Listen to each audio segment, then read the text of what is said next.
Hi, I'm here to talk to you about my professional disposition of learners. And the first thing I want to talk to you about is high expectations. I think high expectations are really important to have for your students.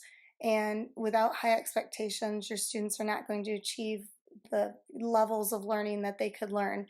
I have high expectations for my students, and it's something I'm really good at.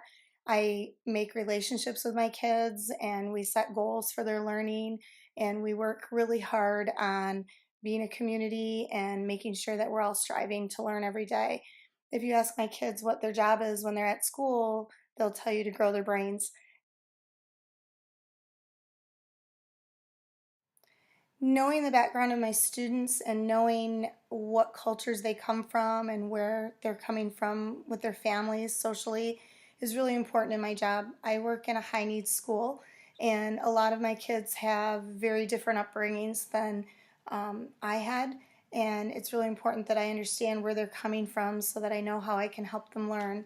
I have been really fortunate to be able to have close relationships with some of our more diverse students and their families, and have learned a lot about some different cultures that I didn't know about before.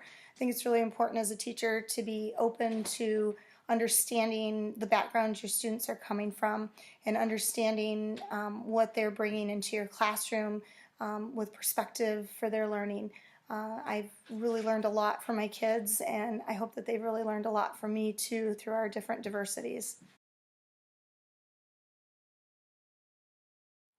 I work really hard with my students to become problem solvers on their own.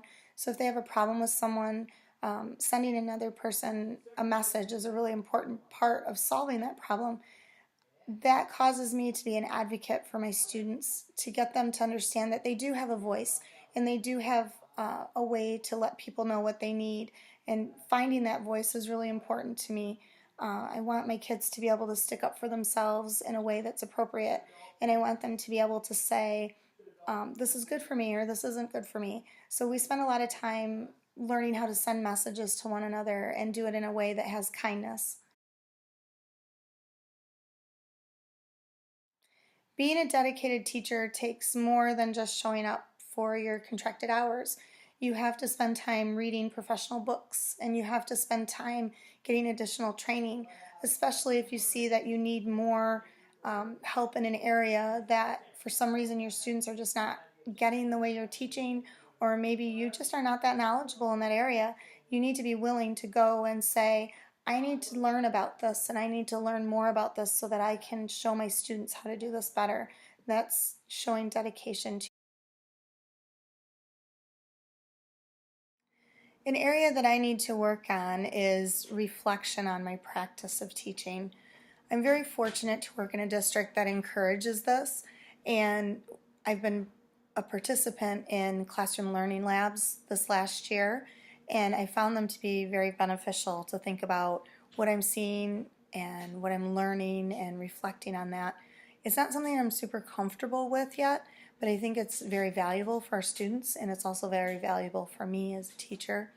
I'm hopeful that our district will continue to encourage that reflection, but if they don't encourage it, I think it's an area that I need to seek out myself and go and watch colleagues and see what they're doing and see what I can do to improve my practice through watching their practice. Another area that I need to improve on and continue to work in is my honesty. I've never been one to sugarcoat things, and so I tend to say what I mean and mean what I say.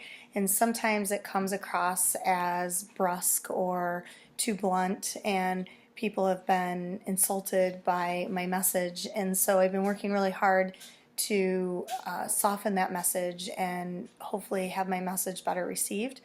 And so, an area that I need to work on within the honesty area is sending a message in a way that still shows compassion and still shows that I care about who I'm talking to and what I'm talking about without changing the message that I'm trying to give. So, I'm hopeful that I can continue to improve in that area.